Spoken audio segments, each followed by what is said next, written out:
क्या है, तू ऐसे चुड़ैलों जैसी हंसी क्यों निकाल रही है? हाँ, जोकर देख लिया क्या कि तेरी खिखी खिखी बंद नहीं हो रही है?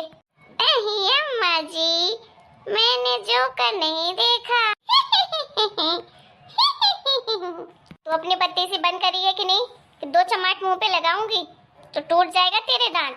वैसे काम के लिए तो पागल बनी रहेगी और खिखी खिखी की खिखी खिखी की बढ़िया ही चुड़ैल कहीं की कल मुही पगलिया चेचर। दर्द खुड्डी तुझे सुनाई दे रहा है मेरी आवाज की नहीं? हाँ, बंद कर अपने ही दांत, नहीं तो तोड़ दूंगी। ये तो अजीब ही हरकत कर रही है भाई, आज तेरा दिमाग पूरा ही खराब हो गया है क्या? चेचर नहीं तो कल मुही भाई यहाँ से। बता तो जरा किस लिए तुझे इतनी हंसी आ रही है? ही ही ही ही ही। क्या हुआ माँ, क्यों चिल्ला रही हैं उसको? चुप करवा रहा है तू अपनी इस पगलेट बीवी को कि नहीं? नहीं तो मैं मार दूंगी इसके मुंह पे। फिर बाद में मत बोलना कि मेरी बीवी को चिल्लाती है। अरे अम्मा जी। हे भगवान, इस पगलिया के साथ रहकर तू भी पगला गया है क्या? हंस रहा है? हाँ, जरा शर्म नहीं आ रही कि अपनी बीवी के साथ खड़ा होकर मेरे ऊपर हंस रहा है?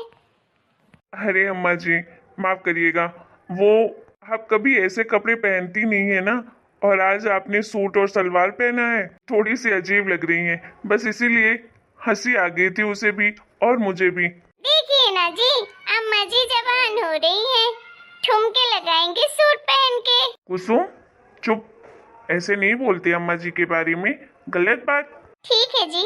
अम्मा जी को सॉरी बोलो, तुम उनके ऊपर हंस रही थी ना। ठीक है जी, आप जैसे कहें। आप तो मेरे पति देव हैं और पति की बात मानना तो अच्छी बात होती है ना, ऐसा मेरी मम्मी कहती है। अच्छा, और हम सब क्या क्या कहते हैं वो तुझे नहीं याद रहता? तेरी माँ क्या कहती है वो तुझे बड़ा याद है।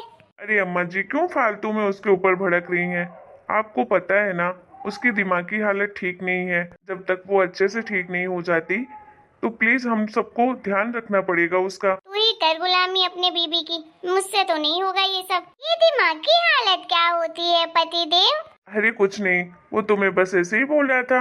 तुम पहले अम्मा जी से माफी मांगो, उसके बाद अंदर जाओ अपने कमरे में। क्यों? मैं अंदर क्यों जाऊंगी? देखिए ना पति देव, अम्मा जी कितना अच्छा सूट पहनी है ना। वो बात अलग है कि अम्मा जी जोकर लग रही हैं ये सूट पहन के।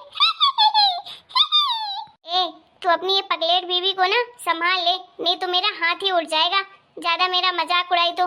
देख कैसे मुंह पे बोल रही है, जोकर लग रही हूँ, जोकर दिख रही हूँ तुझे? हाँ, सॉरी सॉरी सॉरी अम्मा जी, वो उसके कहने का वो मतलब नहीं था। आपके अंदर, आपके ऊपर ये सूट बहुत अच्छा लग रहा है। आप हमेशा सूट सलवार पहना करो, अच्छी लग रही हो आप। क्या जी, आप भी ना झूठ बोलते हैं। अम्मा जी तो जोकर लग रही हैं, ऐसा लग रहा है जैसे पागल है। हाँ? ए पगलेट, मार मार के ना यही तेरा मुंह सुजा दूंगी। चुप हो जा, बत्ती सी निकाली है। खुद को नहीं देख रही है? खुद तो पूरे दिमाग से लेकर शकल तक पागल है। अब बाल बाल देखकर कोई नहीं बोलेगा कि मर्द है कि औरत। पगलेट कहीं की चुड़ैल। भैया अम्मा जी, ऐसे क्यों मुझ पे गुस्सा करती हैं? सच में आप जोकर लग रही हैं, पागल वाली जोकर लग रही हैं, बूढ़ी वाली चुड़ैल लग रही हैं, जो टीवी में हम देखते हैं चुड़ैल लग रही हैं। आपको पता है, मैं जो मीनू के साथ टीवी में चुड़ैलों वाली स्टोरी देखती हूँ ना, आप सेम वही चुड़ैल लग रही है, बूढ़ी चुड़ैल। तेरी बीवी को अब मैं नहीं छोड़ूंगी, रुक जा। अरे अम्मा जी रुकिए रुकिए रुकिए, मैं इसे अभी अंदर भेजता हूँ। प्लीज आप उसकी बातों का बुरा मत मानिए। आप तो जानती हैं ना कि उसकी तबीयत ठीक नहीं है, उसका दिमाग काम नहीं करता है, उसके मुंह में जो आता है वैसे ही बोल देती है। आपको पता है ना, डॉक्टर ने कहा था कि उसका पूरा दिमाग अब बच्चों जैसा है। फिर आप उसकी बातों का क्यों बुरा मान रही हैं? आप बहुत अच्छी लग रही हैं, मैं बोल रहा हूँ ना, मैं तो आपका बेटा हूँ, भला मैं तो सही बोलूंगा ना। आप सच में बहुत अच्छी लग रही हैं इस सूट में। प्लीज आप उसे मत डांटिए, नहीं तो अगर उसे बुरा लग जाएगा तो उसकी हालत खराब हो जाएगी। फिर आप जानती हैं कितनी परेशानी हो जाती है। तो अपनी पकलेट बीबी को घर से बाहर क्यों निकालता है? उसको ना कमरे के अंदर पैक कर दिया कर, बाहर मत छोड़ा कर, समझा? नहीं तो मैं किसी दिन ये सब छोड़ दूंगी, अच्छे से मुंह लाल कर दूंगी मार मार के। चुड़ैलों जैसे जब देखो हंसती रहती है, और चीजों के लिए तो इसके पास खूब दिमाग है, दूसरों का मजाक उड़ाने के लिए दिमाग है। और कुछ बोलो ये क्या है? शुक्र मना कि मैं इसे पगलेट को इस घर में रहने दे रही हूँ, नहीं तो मेरा बस चले ना तो मैं यहाँ से हाथ पकड़ के इसको बाहर फेंक दूँ। अरे इस पगलेट का क्या भरोसा, किसके साथ कौन सी घटना कर दे। अपनी बीबी को साथ में रखा कर पूरा दिन और संभाला कर, ज्यादा मुंह ना चलाए। जब देखोगे ये काम बिगाड़ेगी, वो काम बिगाड़ेगी, दूसरों के ऊपर हंसती रहेगी, लड़ती रहेगी, बच्चों के साथ मारती पीटती रहती, खेलती रहती है। ये कोई बात होती है क्या? इस घर की बहू है। जब से पगलेट पगलाई है तब से मेरा दिमाग खराब करके रख दिया इस औरत ने। ये कोई नहीं ठीक होने वाली है यहाँ पर, मेरी बात ध्यान से सुन ले। तू सही सलामत है, तेरी दूसरी शादी करवा दूंगी और इस पगलेट को पागल खाने में छोड़कर आ जा। इसकी जगह वही है, घर में नहीं। अम्मा जी बस करिए, ये आप क्या कह रही हैं? उसका खुद का घर होते हुए मैं भला उसे पागल खाने क्यों लेकर जाऊंगा? और मैंने उससे शादी की है, कहीं ऐसे उठाकर नहीं ले आया हूँ। और हमारा फर्ज बनता है उसका ख्याल रखना, और मेरी बीवी की जिम्मेदारी मैं उठा रहा हूँ, आप सब नहीं। तो प्लीज आप लोग मेरी बीवी के बारे में ये सब नहीं बोल सकते हैं। अरे यार आप कैसी बातें करी हैं? ठीक है उसने हंस दिया आपके ऊपर, कौन सी आफत आ गई? अरे ऐसी दुर्घटना किसी के साथ भी हो सकती है ना। अब भगवान ने उसके साथ इतना बड़ा हादसा किया, अब चली गई, उसके दिमाग की हालत ठीक नहीं है। आप सबका दिमाग तो सही है ना, आप सबको तो अच्छे से बिहेव करना चाहिए उसके साथ। आप भी जानती है कि इसके पहले तो वो ऐसी थी नहीं, सबका ख्याल रखती थी, सब कुछ करती थी, जैसा आप चाहती थी वैसा करती थी। पहले तो आप उसकी तारीफ करते हुए नहीं थकती थी, और आप अब 3 महीने के अंदर ही हार मान गई। 3 महीने भी नहीं झेल पाई उसको। नहीं मान लीजिए कि 2 बच्चे पहले से थे इस घर में, तीसरा बच्चा आ गया है। बच्चों की तरह तो उसका ख्याल रख सकती है ना। मीनी और चिंटू भी तो पूरा दिन शैतानी करते हैं, आप उन्हें तो पागल खाने नहीं भेज देती हैं। जैसे आप उसे समझाती हैं जैसे इसको भी समझाइए, और नहीं समझा सकती हैं तो प्लीज मेरी बीबी को उल्टी सीधी बातें मत करिए। ये देखो इसको कहाँ मेरे ऊपर चढ़ रहा है, अपनी बीबी को तो संभालता नहीं है, ऊपर से मुझे सुनाया जा रहा है। शुक्र मना कि मैं तुझे और तेरी इस पगलेट बीबी को इस घर में रहने दे रही हूँ। ये घर मेरा और मेरे बेटे का है, तुम लोगों का कोई हक नहीं है इस घर में। और तुम लोग अच्छे से जानते हो कि इसके पापा ने सब कुछ मेरे बेटे के नाम पे करवा दिया था। मैं भी जानता हूँ अम्मा जी कि आप भी मुझे फ्री में नहीं रख रही हैं। मेरी 2 लाख सैलरी आती है, उसके वजह से तो आप मुझे अपने साथ रख रही हैं, नहीं तो कब का आप मुझे घर से बाहर फेंक चुकी होती। अगर आप लोगों को इतनी दिक्कत है मेरे यहाँ रहने से, मेरी बीबी के यहाँ रहने से, तो प्लीज बस 1 हफ्ते दीजिए। 1 हफ्ते के बाद मैं और अपनी बीबी को लेकर इस घर से हमेशा हमेशा के लिए चला जाऊंगा। आप लोगों को परेशान होने की जरूरत नहीं है मेरी बीबी के लिए, मैं ख्याल रख लूंगा अपनी बीबी का। भैया ये क्या हो रहा है, और ये कहाँ जाने की बात हो रही है? क्या बताऊं छोटे, मैं तो खुद भी नहीं जाना चाहता हूं इस घर से।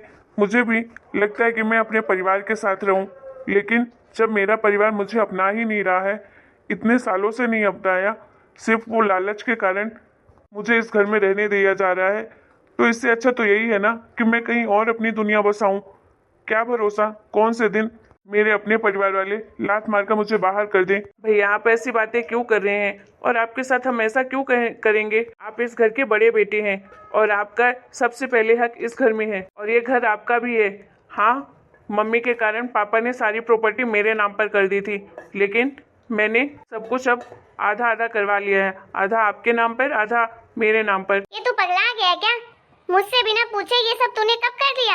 हाँ, मुझे पता भी है कितनी मुश्किलों से मैंने ये सब करवाया था। मम्मी आपने जो भी करवाया था बहुत गलत किया था। मैं अपने भाई का हक नहीं मार सकता हूँ, और भैया का इस घर में सबसे पहले हक है। वो इस घर के बड़े बेटे हैं, उसके बाद मैं हूँ और आप हैं। और मेरे राम जैसे भैया को मैं उन्हें कभी बीच मझधार में नहीं छोड़ सकता हूँ। और प्लीज़ आप भाभी को हर बात में टोकना बंद करिए, उन्हें डांटना बंद करिए, और भैया को ताने मारना बंद करिए। अगर आप भैया भाभी को इस घर में नहीं रहने दोगे ना, तो मैं खुद इस घर को हमेशा हमेशा के लिए छोड़कर चला जाऊंगा। फिर आप रहिएगा और आपकी बहू इस घर में। छोटे तू ये सब क्यों बोल रहा है, और मेरी वजह से अम्मा जी से लड़ाई मत कर। नहीं भैया, ये सब बोलना सही है, नहीं तो मम्मी को ये सारी चीजें समझ नहीं आएंगी, और मैं ये सच बोल रहा हूँ। अरे भाभी की हालत सही नहीं है, आपको भी पता है डॉक्टर ने क्या कहा है, फिर भी आप उन्हें हर वक्त चिल्लाती रहती हैं। थोड़ा तो रहम खाइए उनकी हालत पर। इतनी बड़ी दुर्घटना हुई है उनके साथ, उनकी दिमाग की हालत ठीक नहीं है। आप उसे ठीक करने की बजाय और बिगाड़ने पे लगी रहती हैं। जब देखो चिल्लाती रहेंगी। रवि भैया, आप कितने अच्छे हैं। अम्मा जी पता है, हम दोनों को घर से बाहर निकाल रही थी। अम्मा जी कितनी अच्छी लग रही है ना रवि भैया। मैंने तुम्हें कितनी बार समझाया चुप करो हंसना। क्या है ये? मेरे पतिदेव ने मुझे डांटा। हे भगवान, कुछ दिन में तो मैं पागल हो जाऊंगा। अरे नहीं मेरी प्यारी पत्नी, मैं तुम्हें क्यों डांटूंगा। मैं तो बस तुम्हें समझा रहा हूँ कि ऐसे बड़ों का मजाक नहीं उड़ाते हैं, फिर बड़े बुरा मान जाते हैं ना। किसी का मजाक उड़ाना बहुत बुरी बात होती है। अगर मैं तुम्हारे वो चुड़ैल वाला जो सीरियल देखती हो वो उसका मजाक उड़ाऊंगा तो तुम्हें बहुत बुरा लगता है ना। वैसे ही मुझे भी बुरा लगता है, मेरी माँ का मजाक उड़ाती हो तुम तो। आज के बाद मजाक नहीं उड़ाना किसी का, ठीक है? और रोना बंद करो। मैं तुम्हारे लिए आइसक्रीम लेकर आया हूँ। सच्ची मेरे लिए आइसक्रीम लाए हो? हाँ, लेकिन मैं आइसक्रीम तभी दूंगा जब आज से तुम मुझसे प्रॉमिस करोगी कि किसी का मजाक नहीं उड़ाओगी तुम। पक्का प्रॉमिस पतिदेव जी, मैं किसी का मजाक नहीं उड़ाऊंगी। आप मुझे जल्दी से आइसक्रीम दे दो। सच्ची बोल रही हूँ, मैं किसी का मजाक नहीं उड़ाऊंगी। अरे भाभी, आज आपको पता है, आज तो हम पतंग उड़ाएंगे। मकर संक्रांति है और ढेर सारे तिल के लड्डू खाएंगे। ओ सच्ची छोटे भैया? हाँ हाँ भाभी, सच्ची। जाइए जल्दी से तैयार हो जाइए, अच्छा वाला कपड़ा पहन लीजिए। अभी जाती हूँ। वो मुझे तो आज बहुत मजा आएगा। मम्मी, आपको पता है ना भाभी कितनी अच्छी थी। वो तो अभी उनकी हालत ठीक नहीं है, इसलिए ऐसी हो गई हैं। वो बिल्कुल अब बच्चों जैसी हैं और आप उनके साथ बच्चों वाला ही बिहेव किया करो। उसने डांटा मत करो, नहीं तो उनकी तबीयत और ज्यादा बिगड़ जाएगी। करो तुम दोनों को जो करना हो, मेरी तो कोई सुनने वाला ही नहीं है इस घर में। कुछ दिन रह के मैं ही इस घर में पागल हो जाऊंगी। भैया आप परेशान मत हो, सब कुछ ठीक हो जाएगा। और डॉक्टर ने बोला है ना कि भाभी को कम से कम 7 से 8 महीने रिकवर होने में लगेंगे। हम भाभी को बहुत अच्छे से रखेंगे, तब तक उनका बहुत अच्छे से ख्याल रखेंगे। वो जल्द ही ठीक हो जाएंगी। हाँ छोटे। और दोबारा भैया इस घर से जाने की बात मत करिएगा, मैं आपके बिना कहीं नहीं रह पाऊंगा। ठीक है भाई, कहीं नहीं जाऊंगा। चल अब मकर संक्रांति की तैयारियां कर लेती हैं। चलिए। हेलो दोस्तों, आपको हमारा आज का वीडियो कैसा लगा कमेंट करके जरूर बताइएगा। वीडियो पसंद आया तो प्लीज वीडियो को लाइक करें, शेयर करें और चैनल को सब्सक्राइब करें। Bye bye.